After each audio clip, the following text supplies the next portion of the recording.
nós somos estudantes do curso de Psicologia da FATEC. Nós estamos hoje para fazer o nosso Psicofofocando, que é o podcast que nós criamos para falar neste dia com o psicólogo Rodrigo Ramos da Anunciação.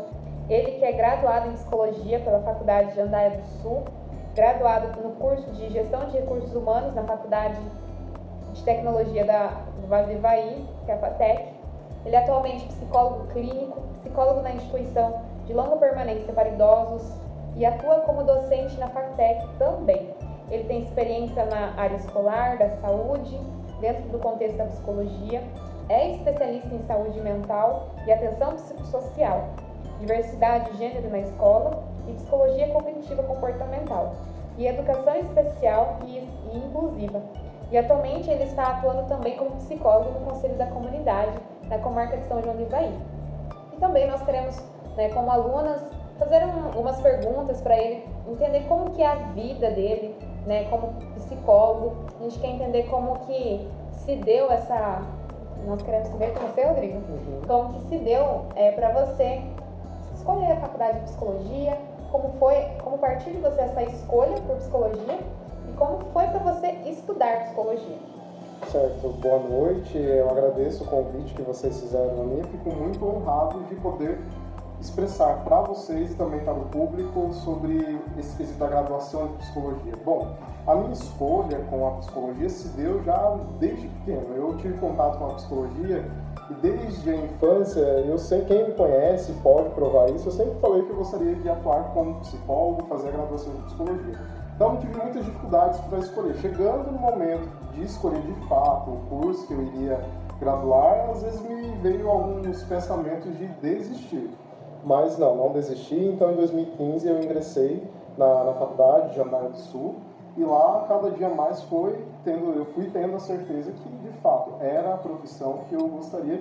E hoje, atualmente, confirmo mais vezes ainda que essa é uma graduação que me formou não enquanto só profissional, mas uma graduação para a vida, para diversos entendimentos, para diversas construções, desconstruções, enfim, é uma faculdade que eu carrego no meu coração e não me vejo em outra atuação, embora me aventurei também em outra graduação que foi Recursos Humanos, mas sempre voltando para esse olhar da psicologia. Mas sempre foi uma escolha muito assertiva que eu tive desde a infância. Então, as pessoas me perguntam quando eu quis escolher essa graduação, foi no momento, não tem o que fazer, vai fazer isso? Não, foi sempre muito bem assertivo e sempre fui bem pautado e direcionado para a psicologia, para essa área de atuação. E tendo escolhido essa graduação e se formado, realizado esse sonho, como que foi, de fato, daí viver o trabalho da psicologia? Isso. De ter sonhado. Isso, a realização em si foi muito bacana. Eu acredito que por mais que nós desejamos estar numa faculdade, algumas pessoas às vezes até fazem um curso que não gostam. Eu já estava num contexto privilegiado que eu falo de fazer algo que eu gostaria. Mas mesmo assim tive muitas dificuldades. E essas dificuldades com certeza também surgiram pós a formação. E esse momento de realização pós eu estar graduado, vem muito nítido a minha lembrança que quando eu iniciei o meu ato profissional foi em 2020. Eu concluí a faculdade em 2019 e em 2020 iniciei as minhas práticas com a clínica. E justamente eu abri a minha clínica, eu me recordo, foi dia 2 de março de 2020. E se eu não me engano, no dia 17 de março veio o anúncio da pandemia aqui para o nosso país. Já estava acontecendo no mundo, mas a gente não imaginava que iria chegar para nós e chegou. Então, o momento que eu me formei, o momento que eu comecei a minha prática profissional foi um momento muito crítico. Um momento que os próprios psicólogos e psicólogas tiveram que se reinventar também com a prática.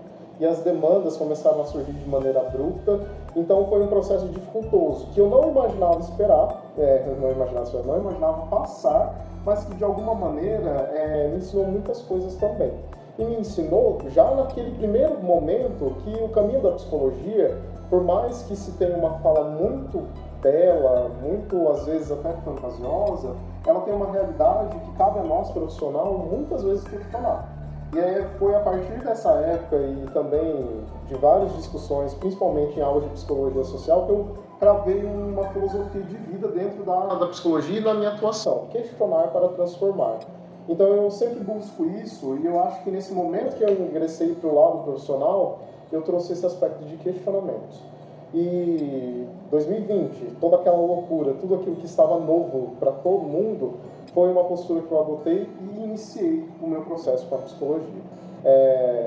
Foi o que eu imaginava, talvez ficar com clínica logo no começo, já era o esperado que eu queria. Mas eu tinha uma certa intenção de ir para a psicologia hospitalar, ir para a psicologia escolar, só que tudo isso foi desenhando conforme o tempo. Mas eu cheguei num momento crítico, mas eu acredito que todos nós, quando vai entrar no início de uma profissão, vamos passar com pandemia ou sem pandemia por alguns pontos conflitivos. Mas em si foi uma grande realização. Quais foram os seus medos, assim, quando você saiu da faculdade? O que você sentiu? Você fez, porque assim, nós estamos no final do curso também. Então nós estamos nessa sensação, e agora? Me formei, não sou mais estudante. Como dar esse início? O que você pode passar de dica pra gente? Né? Como dar esse pontapé inicial? Como se planejar para isso? É uma angústia que eu acredito que todo formando já vai começando a sentir. Embora venha a emoção, nossa, eu vou concluir a graduação, vou começar o início de uma realização, mas de fato vem alguns medos e inseguranças. A princípio vem-se também uma autocobrança que nós temos, nossa, agora é nós por nós. Geralmente a gente está ali com o supervisor, principalmente quando a gente está no estágio clínico, a gente sabe onde recorrer, porém, quando eu finalizei a graduação e estava vivendo esse processo de angústia, e também vivendo esse processo de questionamento e transformação que eu falei para vocês, eu sempre me apoiei em tudo que eu fui construindo ao longo desses anos, porque não são 5 dias, são 5 anos. Mas também eu me apoiei com as figuras que esteve me acompanhando. Não somente professores, que foram excelentes que eu tive em toda a minha graduação, mas também as amizades que eu formei. E eu trago aqui uma experiência que nós tivemos, o meu grupo assim, da sala, que nós tínhamos afinidade. Posterior aos encontros que a gente tinha frequentemente, a gente decidiu, em meio à pandemia, a gente estava todo mundo iniciando a prática clínica, mas ainda com repertório de insegurança, nós decidimos criar um grupo de supervisão online, uma supervisão, assim que eu digo, era um grupo de conversa e também de explanação das suas inseguranças. Nós nos reuníamos e ficava comentando sobre as nossas dificuldades, sobre as nossas adversidades, sobre os nossos medos, e aí nós percebíamos que nós não estávamos sozinhos. Então, muitas vezes, a postura do sentir-se sozinho não é justamente se sentir. Às vezes a gente busca ficar sozinho, mas eu sempre busquei apoio. E eu acho que a gente tem que ter, nesse momento que você me questiona, que existe toda essa insegurança e esse medo, ter humildade de reconhecer o que nós estamos vivendo. Porque a partir do momento que a gente tem esse reconhecimento e busca também aspecto de ajuda, assume esse momento de insegurança, eu acho que a gente já quebra uma barreira que nos leva a lutar e superando os desafios. Retomo a palavra, temos desafios e vamos ter. Vamos ter medo? Vamos ter medo. Vamos ter momentos de aflições durante o decorrer da vida enquanto profissional da psicologia. Mas eu acho que a gente tem a capacidade de lutar. Eu acho que vocês, principalmente que agora estão saindo, de ter enfrentado 5 anos, vocês têm uma bagagem que no início às vezes a gente não acredita tanto em nós. É uma falha que nós temos. A gente tem um aspecto de não valorizar também tudo aquilo que a gente tem interiormente. Mas também é uma oportunidade para a gente refletir e eu convido vocês a questionarem também para transformar essa realidade de medo de insegurança. Rodrigo, como foi para você assim quando apareceu o primeiro cliente? Quando você teve a oportunidade de atender o seu primeiro cliente, né, depois de formado? Olha, foi uma indicação, inclusive foi da Thaís, que eu lembro, ela indicou uma pessoa e essa pessoa entrou em contato comigo. Eu estava inseguro, mas eu também imaginava e precisava passar por essa experiência. E foi um contexto que essa cliente foi a minha primeira cliente, ainda tenho contato com ela, não estou mais com ela em atendimento, mas marcou muito a mim. Era uma cliente onde eu podia, de fato, viver toda a experiência que eu aprendi na clínica ali, mas sobre o meu olhar. Porque geralmente, quando nós estamos no 5º ano, a gente está com o olhar do supervisor e a gente fica naquela questão. Nossa, se der alguma coisa errada, eu não sei para onde que eu vou correr. Mas naquele momento, embora eu sabia que eu tinha para onde ter um auxílio, apoio, eu me desafiei a também tomar rumos para que eu pudesse construir. E a partir daquela primeira cliente, foi se construindo. A gente imagina, quando a gente chega na clínica, por exemplo, que vai ser tudo de uma vez, vai vir pacientes, clientes, vai lotar. Pode ser que aconteça, mas só que conforme o tempo vai passando, a gente vai entendendo que é um processo também. Mas essa primeira cliente me levou a já dar esse pontapé inicial. Eu acho que a gente dando esse pontapé inicial, a gente vai superando algumas coisas. A gente não fica craque, a gente não fica totalmente já pronto. Mas é nas pequenas ações que a gente vai tendo no cotidiano que vão modificando a gente. Então, a primeira cliente para mim foi um pontapé e que deu super certo, mas se não desse certo, seria um aprendizado também. Então, mesmo com os erros que eu já tive, que nós somos suscetíveis a erros, a gente pode aprender muito e evoluir, com certeza, sempre. A gente vê muitos professores falando assim, quando eu estudava eu pensava numa área. Aí quando eu saí, a primeira coisa que apareceu foi totalmente diferente.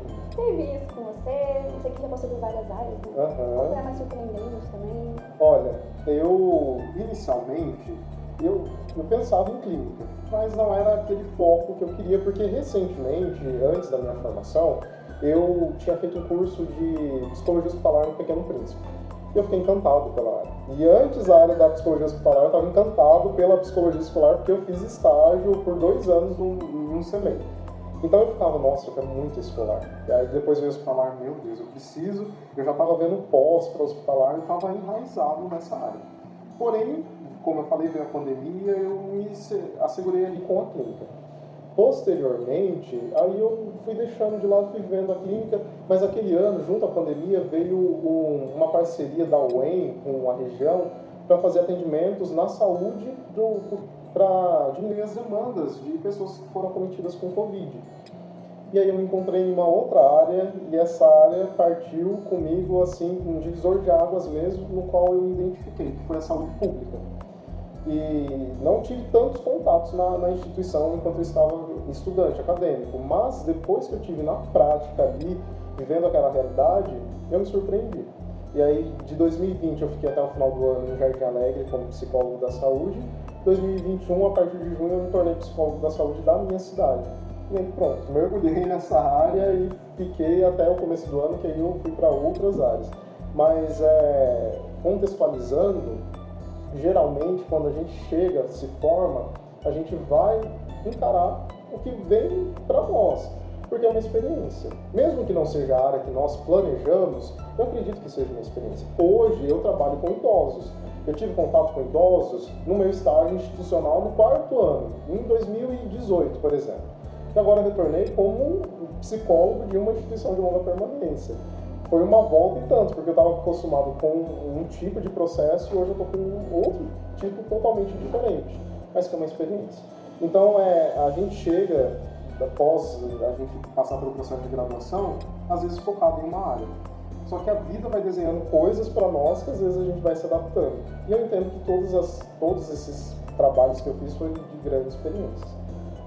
Não imaginava alguns trabalhos que me apareceram, mas ainda assim estou seguindo e descobrindo novas áreas da psicologia. E eu acredito que eu gosto muito da psicologia também por esse fator, a amplitude que nós podemos atuar. Eu oriento muito, principalmente aos meus supervisionandos e a vocês e quem está me assistindo que é da psicologia, a estar sempre aberto às possibilidades. Pode ser que não seja aquilo que nós idealizamos, mas talvez vai nos surpreender mais do que a gente pensa. Então, encare os desafios. Vai ter desafios até mesmo. Eu sempre sonhei em ser psicólogo hospitalar e chegou um momento que eu consegui ser psicólogo hospitalar. Pode ser que vai ter mais desafios do que você ir para uma assistência social. Então, desafios nós vamos ter sempre. Certo? E eu queria que você pudesse também falar um pouquinho sobre o trabalho atual que você disse que está, né, no lar de permanência, que é o asilo, né? Como tem sido a sua experiência lá? Né? O que você pode trazer pra gente como é o trabalho dentro do asilo? Porque aí a gente pensa, né, que o atendimento do psicólogo é só na clínica, né? A gente aprende também dentro do curso outras formas de ser psicólogo, mas dentro do lar, como que você realiza o seu trabalho lá? Certo.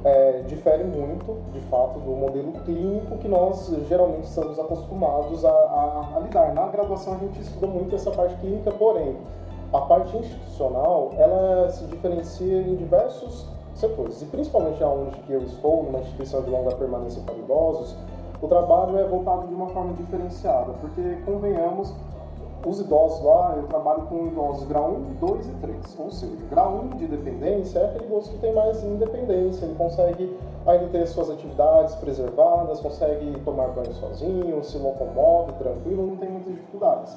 Grau 2 já é o cadeirante, grau 3 já é o nível acamado. Nós, dentro do lar, também temos questões de comunicação, alguns comunicam, outros não.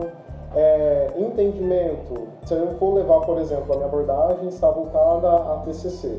Se eu for levar um modelo cognitivo para psicoeducação, eu tenho que moldar de uma forma totalmente diferente para levar para um idoso que não tem esse repertório. Mas, então, o nosso trabalho ali se volta muito para a qualidade de vida do interno, do acolhido ali na nossa instituição. Onde que nós tentamos ao máximo promover dinâmicas, atividades, por exemplo, de coordenação motora, atividades recreativas, alusivas a alguma questão cultural. A gente sempre busca esse fato de melhor qualidade de vida para o idoso. A instituição de longa permanência não é o ideal, mas muitas pessoas precisam estar ali pelo quesito de cuidado e mudou-se muito com as políticas de assistência social. É um trabalho que para mim é muito gratificante, porque eu ouço histórias, compartilho muitos momentos de sabedoria, porque eu ultimamente estou carregando muito uma frase que eu aprendi estudando sobre o lar. Cuidar do idoso é cuidar da memória de um povo. E eles nos ensinam muito, mas é um jeito totalmente diferente, por exemplo, de uns moldes clínicos.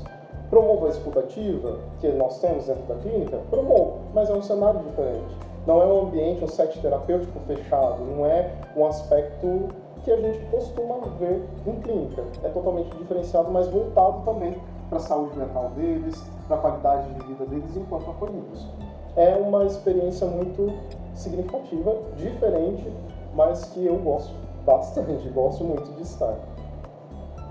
Eu queria fazer uma pergunta para você, relacionada à abordagem. Como que foi para você escolher essa abordagem? Se teve alguma dúvida? Se você já saiu com trabalhar no mercado de trabalho com a mesma que você escolheu na faculdade? Sim. Olha, a abordagem que hoje eu sigo é a terapia cognitivo-comportamental, que eu me especializei. Só que ela, na graduação, eu só tive no primeiro ano, no segundo semestre. E depois nunca mais eu tive essa matéria, e nem foi uma matéria dedicada a ela. Mas naquele momento eu já me interessei e gostei muito dela. Mas na minha faculdade era muito forte a presença da análise do comportamento e da psicanálise. Tanto que quando a gente chegava no último ano, era psicanálise ou análise. Então, o que mais se assemelhava com a TCC era sempre a análise do comportamento, e eu tinha um carinho muito especial pela análise do comportamento. Meu entendimento era perfeito com a análise do comportamento. Com a psicanálise, eu também gostava muito. Quando chegou no quarto ano, eu fiquei num período meio conflitivo. Nossa, a psicanálise agora está conseguindo... esse momento é um pouquinho conflitivo. Só que eu consegui entender que a psicanálise eu gostava da interpretação, mas os mecanismos da prática, a análise do comportamento ainda me ganhava. E aí, no quinto ano, eu fiz o estágio todo voltado para a análise do comportamento. Entretanto, quando eu fui para a atuação, eu ficava, nossa, mas a TCC... Eu ficava lembrando... De repente, eu me via comprando livros da TCC, vendo entendimentos da TCC, falando, nossa, isso daqui se encaixa no cliente que eu estou atendendo. Ia lá ver, era o esboço da TCC. E aí, logo já em 2020, quando eu entrei na clínica, eu já fiz a especialização, que era cognitivo comportamental. Porém, eu não parei, porque conforme a gente vai estudando, os casos vão surgindo, e principalmente a atuação que eu tive na saúde pública me fez não ficar fechado totalmente na abordagem. Me fez entender várias visões, porque alguns pacientes eu tinha um quesito interpretativo muito fiel da psicanálise. Outros eu conseguia dar um norte terapêutico junto com a logoterapia, que é uma abordagem nova que eu aprendi a gostar e fui me identificando também. Mas isso é um contexto público que é diferenciado, porque, igual, se a gente for trabalhar isso em clínica no quinto ano, imagina trabalhar várias abordagens, não tem como. Mas o contexto em específico que eu vivi, que é a saúde pública, me fez não ficar tão preso às abordagens, mas em sim olhar a individualidade do sujeito e, às vezes, modificar o meu pensamento a respeito sobre isso, e entender melhor esses encaixes, esses moldes. Mas, enfim, de coração a coração, a análise do comportamento, a TCC, a logoterapia sempre me conquista mais forte do que outras abordagens. Mas é uma questão que, conforme o tempo e a prática, a gente vai também questionando. não necessariamente hoje vocês estão num tipo de abordagem que vocês vão ficar com elas. É o processo do trabalho. Já ouvi relatos de psicólogas que, né, eu falo psicóloga que era uma conhecida minha, que na instituição ela era fiel à psicanálise. Nossa, gente, muito fiel à psicanálise mesmo. Ela parecia uma versão feminina do Freud. Mas ela foi para atuação na área pública, inclusive, para atuar com crianças. Ela não conseguia trazer elementos que não fossem análises do comportamento. Então ela modificou toda essa visão. E vocês são suscetíveis a isso também. Então, pra gente ir finalizando, Rodrigo, eu queria que você deixasse uma mensagem, né? Porque, de fato, igual a Gabi falou, a gente fica nessa angústia, né, sobre qual abordagem nesses últimos anos, né? Para aqueles que, né, estarão assistindo o nosso vídeo e também possam estar vivendo essas angústias também, né? Dessa escolha, né, da abordagem. Então, de fato, para nós quatro aqui também, foi muito difícil, assim, a gente ter uma certeza, né? Porque é isso, a gente fica nessa dúvida, né? Será que eu vou pra lá? Será que eu vou pra cá? E ter que tomar essa decisão é difícil, sim. Mas muito obrigada por esclarecer tudo isso pra gente, deixar a gente mais tranquila também. Porque a gente sabe que mesmo que a gente escolha na faculdade uma abordagem, pode ser que a gente mude, assim como você mudou. Sim. Mas eu queria que você deixasse uma mensagem pra todos os que estão cursando psicologia, né? Pra todos os mas como também aqueles que estão saindo da faculdade, né, se preparando para o mercado de trabalho. Então, eu queria que você deixasse uma mensagem para nós. Eu acredito, primeiro eu também gostaria de agradecer o convite novamente de vocês, mas uma mensagem que eu trago hoje, deixo para vocês também, para quem está vivendo esse período de início na carreira, se desafiem e encarem todos os percursos que vier por aí. Tem uma música que fala que o caminho só se conhece andando, e muitas vezes a gente precisa, de fato, andar por esses caminhos e não correr. Às vezes a gente quer pressa para chegar na ascensão de carreira plena, a gente quer correr para chegar em determinado local, mas quando a gente corre, a gente não vê as belezas do caminho. E também a gente não vai aprendendo com tanta intensidade da forma que a gente precisa aprender. Então eu espero que vocês, da mesma forma que eu questionem muito a realidade de vocês, transformem, se permitam viver desafios, se errar, acreditem, tem como de alguma maneira consertar, e se não tem como consertar, tem como aprender com os nossos erros. Só que a psicologia, gente, é uma ciência e profissão que não para, ela evolui. Eu só espero que vocês que estão aqui, vocês que estão nos assistindo, não parem, evoluam junto com a psicologia, porque é uma ciência muito ampla. E a nossa conscientização e a nossa forma de lidar com ela precisa ser ampla também. Diversas possibilidades que a gente tem, e a gente faz isso no dia a dia, na prática. Mas, sobretudo, desejo coragem para vocês. Não só sucesso, mas coragem para que vocês enfrentem os desafios, certo? E só antes de terminar, só queria agradecer você também, né, pela sua participação, disponibilidade, mas também agradecer porque você esteve influenciando, né, positivamente na minha escolha por psicologia. Não foi pressão. Não foi pressão. Mas você esteve ali muito ativamente mesmo presente quando eu estava em dúvida se eu cursaria ou não o curso de psicologia. Você me apoiou muito. Então, assim, eu quero agradecer muito, porque foi com esse empurrãozinho que hoje eu estou me sentindo muito realizada, né, no curso de psicologia.